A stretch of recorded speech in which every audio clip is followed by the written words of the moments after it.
TV 24 news ವಾಹಿನಿಗೆ ಸ್ವಾಗತ. ರಾಜ್ಯ ರಾಜಕೀಯದಲ್ಲಿ ಮುಖ್ಯಮಂತ್ರಿ ಪಟ್ಟದ ಕುರಿತಾದ ಚರ್ಚೆಗಳು ಕಾವು ಪಡೆದುಕೊಂಡಿರುವ ಬೆನ್ನಲ್ಲೇ ಉಪಮುಖ್ಯಮಂತ್ರಿ ಡಿಕೆ ಶಿವಕುಮಾರ್ ಅವರು ಶುಕ್ರವಾರ ಉತ್ತರ ಕನ್ನಡ ಜಿಲ್ಲೆಯ ಪ್ರಸಿದ್ಧ ಧಾರ್ಮಿಕ ಕೇಂದ್ರಗಳಿಗೆ ಭೇಟಿ ನೀಡಿ ವಿಶೇಷ ಪೂಜೆ ಸಲ್ಲಿಸಿದ್ದಾರೆ. ಅಂಕೋಲಾದ ಅಂದ್ಲೆ ಗ್ರಾಮದ ಶ್ರೀ ಜಗದೀಶ್ವರಿ ದೇವಸ್ಥಾನದಲ್ಲಿ ಸುಮಾರು 1.5 ತಾಸು ಕಾಲ ಅವರು ನಡೆಸಿದ ಪ್ರಶ್ನಾ ಕಾರ್ಯ ಮತ್ತು ಅವರ ಮುಗುಳು ನಗೆ ಈಗ ರಾಜಕೀಯ ವಲಯದಲ್ಲಿ ತೀವ್ರ ಕುತೂಹಲ ಕೆರಳಿಸಿದೆ. ಗೋಕರ್ಣದಲ್ಲಿ ಆತ್ಮಲಿಂಗ ದರ್ಶನ ಬೆಳಿಗ್ಗೆ ಗೋಕರ್ಣಕ್ಕೆ ಆಗಮಿಸಿದ ಡಿಕೆ ಶಿವಕುಮಾರ್ ಜಿಲ್ಲಾ ಉಸ್ತುವಾರಿ ಸಚಿವ ಮಂಕಾಳ ವೈದ್ಯ ಅವರೊಂದಿಗೆ ಶ್ರೀ ಮಹಾಬಲೇಶ್ವರ ದೇವಸ್ಥಾನಕ್ಕೆ ಭೇಟಿ ಕೊಟ್ಟಿದ್ರು. ದೇವರಿಗೆ ಬಿಲ್ವಪತ್ರೆ ಹಾಗೂ ಪಂಚಾಮೃತ ಅಭಿಷೇಕ ನೆರವೇರಿಸಿ ಆತ್ಮಲಿಂಗದ ದರ್ಶನ ಪಡೆದಿದ್ದಾರೆ. ಬಳಿಕ ಮಹಾಗಣಪತಿ ದೇವಸ್ಥಾನದಲ್ಲಿ ವಿಶೇಷ ಪೂಜೆ ಸಲ್ಲಿಸಿ ಅಂಕೋಲಾದತ್ತ ಪ್ರಯಾಣ ಬೆಳೆಸಿದ್ರು.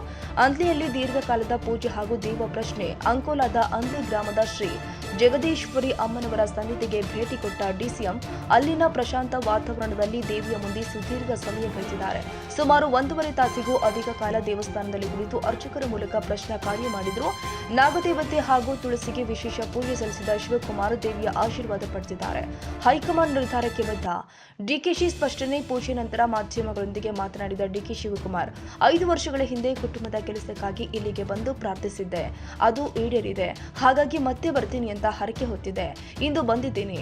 ತಾಯಿ ಮತ್ತೆ ಆಶೀರ್ವಾದ ಮಾಡಲಿ ಅಂತ ಕೇಳಿಕೊಂಡಿದ್ದೀನಿ ಎಂದಿದ್ದಾರೆ. ಮುಖ್ಯಮಂತ್ರಿ ಸಿದ್ದರಾಮಯ್ಯ ಅವರು ಸದನದಲ್ಲಿ ನಾನೇ 5 ವರ್ಷ ಸಿಎಂ ಅಂತ ಹೇಳಿದ ಕುರಿತು ಪ್ರತಿಕ್ರಿಯಿಸಿ, ನಾನು ಯಾವತ್ತೂ ಕೂಡ ಅವರು 5 ವರ್ಷ ಇರಲ್ಲ ಅಂತ ಹೇಳಿಲ್ಲ.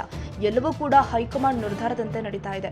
ಹೈಕಮಾಂಡ್ ಸಿಎಂ ಪರವಾಗಿ ಇರೋದ್ರಿಂದಲೇ ಅವರು ಆ ಸ್ಥಾನದಲ್ಲಿ ಇದ್ದಾರೆ. ನಮ್ಮಲ್ಲಿ ಒಪ್ಪಂದವಾಗಿದೆ, ಅದರಂತೆ ನಡೆದುಕೊಳ್ತೀವಿ. ನಾವಿಬ್ರು ಕೂಡ ಈ ಬಗ್ಗೆ ಮಾತನಾಡಿಕೊಂಡಿದ್ದೀವಿ. ಆ ಹೈಕಮಾಂಡ್ ಇನ್ನೂ ಒಪ್ಪಂದಕ್ಕೆ ತಂದಿದ್ದೀವಿ. ಮುಗುಳ್ನಗೆಯಲ್ಲಿ ಅಡಗಿದೆಯೇ ಗುಟ್ಟು? ಮುಖ್ಯಮಂತ್ರಿ ಸ್ಥಾನದ ಇಚ್ಛೆ ಹಾಗೂ ಸಮಸ್ಯೆ ಪರಿಹಾರಕ್ಕೆ ದಿನಾಂಕ ನಿಗದಿಯಾಗಿದೆಯಾ ಎಂಬ ಮಾಧ್ಯಮಗಳ ನೇರ ಪ್ರಶ್ನೆಗೆ ಡಿಕೆಶಿ ಯಾವುದೇ ಮೌಖಿಕ ಉತ್ತರ ಕೊಡದೆ ಕೇವಲ ಸಾರ್ಥಕ ಭಾವದ ಮುಗುಳ್ನಗೆ ಬೀರುತ್ತಾ ಅಲ್ಲಿಂದ ನಿರ್ಗಮಿಸಿದ್ರು. ಇವತ್ತು ಪೂಜೆ ಮಾಡುವಂತ ಭಾಗ್ಯ ಕೂಡ ನನಗೆ ಸಿಕ್ತು. ಅದಲ್ಲದೆ ಸುಮಾರು 5 ವರ್ಷದಿಂದ ನಾನು ಈ ಸ್ಥಳಕ್ಕೆ ಬಂದು ಈ ದೇವಿಯಲ್ಲಿ ನನಗೆ ಯಾವುದೋ ಒಂದು ನನ್ನ ಕುಟುಂಬದ ಕೆಲಸದ ಬಗ್ಗೆ ನಾನು ಪ್ರಾರ್ಥನೆ ಮಾಡಿದ್ದೆ. ಅದು ನನ್ನ ಇಷ್ಟ ನೆರವೇರಿತು. ಆ ತಾಯಿಗೆ ಮತ್ತೆ ಬರ್ತೀನಿ ಅಂತ ನಾನು ಬೇಡಿಕೆ ಮಾಡ್ಕೊಂಡಿದ್ದೆ. ಸೊ ಈ ಸಂದರ್ಭದಲ್ಲಿ ಬಂದು ಭೇಟಿ ಮಾಡಿ ಆ ತಾಯಿಗೆ ನನ್ನ ನಮನವನ್ನು ತಿಳಿಸಿ ಮತ್ತೆ ಆ ತಾಯಿ ಆಶೀರ್ವಾದವನ್ನು ಮಾಡಿ ಆಶೀರ್ವಾದ ಮಾಡು ತಾಯಿ ನನಗೆ ಅಂತ ಹೇಳಿ ಕೇಳ್ಕೊಳ್ಳಿಕ್ಕೆ ಬಂದಿದ್ದೇನೆ. ನನಗೆ, ರಾಜ್ಯಕ್ಕೆ, ನನ್ನಂತ ಜನಕ್ಕೆ ಎಲ್ಲ ಕೂಡ ಒಳ್ಳೆಯದಾಗಲಿ ಅಂತ ಹೇಳಿ ಪ್ರಾರ್ಥನೆ ಮಾಡಿದ್ದೇನೆ. ಸೊ ಬಹಳ ಸಂತೋಷದಿಂದ ಹಸನ್ಮುಖನಾಗಿ ಇಲ್ಲಿಂದ ನಿರ್ಗಮಿಸ್ತಾ ಇದ್ದೇನೆ.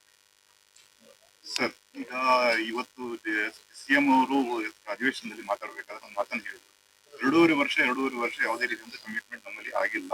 ನಾನೇ ಮುಂದುವರಿತೀನಿ, ಮುಂದಿನ 2.5 ವರ್ಷ ನಾನೇ ಇರ್ತೀನಿ ಅಂತ ಇದೆ. ಹೈಕಮಾಂಡ್ ಕೂಡ ನನ್ನ ಪರವಾಗಿದೆ ಅಂತ ಹೇಳಿದ್ರು. ನಾನು ಯಾವತ್ತೂ ಅವರು 5 ವರ್ಷ ಇರಲ್ಲ ಅಂತ ಹೇಳಿಲ್ವಲ್ಲ. ಹೈಕಮಾಂಡ್ ಅವ್ರ ಪರ ಇಲ್ಲ ಅಂತ ಅವ್ರ ಹೈಕಮಾಂಡ್ ಇರೋದಕ್ಕೆ ಅವ್ರ ರಾಜ್ಯದ ಮುಖ್ಯಮಂತ್ರಿ ಆಗಿದ್ರು. ಪಕ್ಷ ನಿರ್ಧಾರ ಮಾಡಿದ ಪ್ರಕಾರ ಅವರಿದ್ದಾರೆ. ನಾನು ಅವರಿಬ್ರು ಒಪ್ಪಂದಕ್ಕೆ ಬಂದಿದ್ದೀವಿ.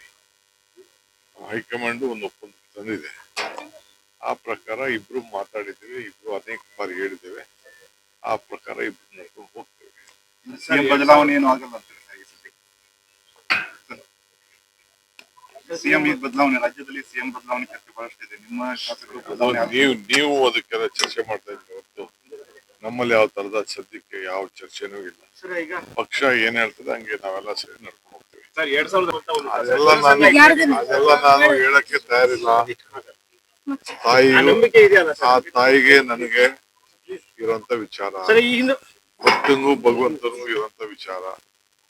ತಾಯಿ ನನಗೇನ್ ಹೇಳಿದ್ದಾಳೆ, ನಾನ್ ತಾಯಿ ಹತ್ರ ಮಾತಾಡಿದ್ದೀನಿ, ನಮ್ಮಿಬ್ರು ಬಿಟ್ಟಿದ್ದು. ಸೊ ಗಣೇಶನ ಹತ್ರ ಏನ್ ಪ್ರಾರ್ಥನೆ ಮಾಡಿದ್ದೀನಿ, ಮಹಾಬಲೇಶ್ವರ ಹತ್ರ ಏನ್ ಮಾಡಿದ್ದೀನಿ, ವೀರ ಗಂಗಾಧರ ಜನ ಹತ್ರ ಏನ್ ಪ್ರಾರ್ಥನೆ ಮಾಡಿದ್ದೀನಿ, ಅವೆಲ್ಲ ನಮಗ್ ಮಾತ್ರ ಸಮಸ್ಯೆ ಬಂದಾಗ ಪರಿಹಾರ ಈ ಡೇಟ್ ಒಳಗೆ ಪರಿಹಾರ ಮಾಡಿಕೊಡ್ತೇನೆ. ಇವತ್ತು ಡೇಟ್ ಕೊಡ್ತೇವೆ ಸರ್. ಇಷ್ಟಾರ್ಥ ಈಡೇರುತ್ತೆ.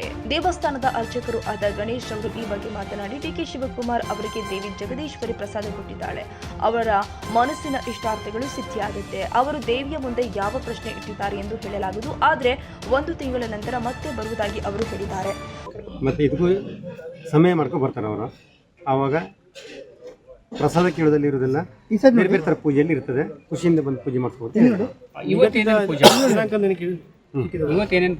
ದಿನಾಂಕ ಬರೋ ದಿನಾಂಕ ಹೇಳಿಲ್ಲ, ಇಂಥ ಡೇಟ್ ಒಳಗೆ ಬರ್ತಾ ಹೇಳಿದ್ದಾರೆ. ತಾಯಿಯವರು ಇಂಥ ಡೇಟ್ ಒಳಗೆ ಕರೆಸ್ಕೊಂಡು ಹೇಳಿದೆ. ಬರುವಾಗ ಇನ್ನೂ ಉನ್ನತ ಹುದ್ದೆಗಳು ಕರೆಸಿ ಬರ್ತಾರೆ. ಅಲ್ಲಿ ಬರ್ತಾರೆ ಅವರು. ಇಷ್ಟು ಸಮಯದೊಳಗೆ ಪರಿಹಾರ ಆಗ್ತದೆ ಡೇಟ್ ಹೇಳಿದ್ದಾರೆ, ನಾ ಹೇಳೋದಿಲ್ಲ. ಈಗ ಅವರೇ ಹೇಳ್ತಾರೆ ಸದ್ಯದಲ್ಲಿ ಹೇಳ್ತಾರೆ ಅವರು. ಅಲ್ಲೇ ಹೇಳಿದ್ಮೇಲೆ ಸೀದಾ ಇಲ್ಲಿಗೆ ಬರ್ತಾರೆ ಅವರು. ಇವತ್ತು ಅಮಾವಾಸ್ಯೆ, ಸ್ಪೆಷಲ್ ಆಗಿ ಏನು ಪೂಜೆ ಅವ್ರು ಇವತ್ತು ದೇವಿನ ಮಾತಾಡ್ಸೋದೇ ಸ್ಪೆಷಲ್. ಯಾಕೆಂದ್ರೆ ಅಮಾವಾಸ್ಯೆ ದಿವಸ ಎಲ್ಲೂ ದೇವರು ಈ ಥರ ಎಲ್ಲ ಇದಾಗೋದು ಮಾತಾಡೋದಿಲ್ಲ. ಆದರೆ ಅವರಿಗೆ ಇವತ್ತು ಈ ಥರ ಮಾತಾಡ್ಕೊಂಡು ಹೋಗಿದ್ದಾರೆ ಅವರು. ಹಾಗಾಗಿ ಅವರಿಗೆ ಎಷ್ಟೇ ಶತ್ರುಗಳಿದ್ರು, ಯಾರೇ ಏನಿದ್ರು, ಏನೇ ಅಡೆತಡೆಗಳಿದ್ರು ಅವ್ರಿಗೆ ಗೊತ್ತುಂಟು ಈ ದೇವರಿಗೆ ಏನು ತಾಗೋದಿಲ್ಲ. ಹೋಮ ಹವನ ಬೇಕಾಗಿಲ್ಲ, ಯಾವುದೇ ಒಂದು ಮಂತ್ರ ತಂತ್ರ ಬೇಕಾಗಿಲ್ಲ. ಮನಸ್ಸಿನಲ್ಲಿ ಭಕ್ತಿ ಇದ್ದರೆ ಏನು ಬರೆದಿಟ್ಟು ಕೇಳಿದ್ರೆ ತಾಯಿ ಏನು ಮಾಡ್ತಿದೆ ಅನ್ನೋದು ಅವ್ರಿಗೆ ಗೊತ್ತಿದೆ. ಆ ಪ್ರಕಾರ ಕೇಳಿದ್ದಾರೆ ಅವರು. ತಾಯಿ ಪ್ರಸಾದ ಕೊಡ್ತಿದ್ದೆ, ಮಾತಾಡಿದೆ, ಅವರ ಹೇಳಿದೆ, ಎಲ್ಲ ಮಾಡಿದೆ. ಅದೇ ಪ್ರಕಾರ ಅವರು ನಡ್ಕೊಂಡು ಹೋಗ್ತಾರೆ, ತಾಯಿನೂ ನಡೆಸ್ತದೆ. ಎಷ್ಟು ಸಮಯ ಪೂಜೆ ಮಾಡಿದ್ರು ಸರ್? ಎಷ್ಟು ಅವಾಗ ಇವತ್ತು? ಮತ್ತೆ ಈಗ ಎಷ್ಟಾಯ್ತು ಸಮಯ? ಅಷ್ಟಾಯ್ತು, 1 ವರ್ಷ. ಅವ್ರು ಕೊಟ್ಟಿದ್ದು 1 ವರ್ಷ. ಅಷ್ಟರೊಳಗೆ ಪ್ರಸಾದ. ಹೌದು. ಅಂದ್ರೆ ಈ ಮಧ್ಯೆ ಅವ್ರು ಬೇಗ ಬರಬೇಕಿತ್ತು, ಮಧ್ಯ ರಾಹುಕಾಲ ಇರೋದ್ರಿಂದ ಏನಾದರೂ ಇಲ್ಲ, ಅದು ರಾಹುಕಾಲಿಗಳು ಯಾವುದೂ ಸಂಬಂಧ ಇಲ್ಲ ದೇವಿಗೆ. ಒಟ್ಟಾರೆಯಾಗಿ ರಾಜ್ಯ ರಾಜಕಾರಣದ ಮುಂದಿನ ನಡೆಯ ಬಗ್ಗೆ ತಾಯಿ ಜಗದೀಶ್ವರ್ ನೀಡಿದ ಸೂಚನೆಯನ್ನು ಎಂಬುದು ಸದ್ಯಕ್ಕೆ ಕುತೂಹಲದ ಸಂಗತಿಯಾಗಿದೆ.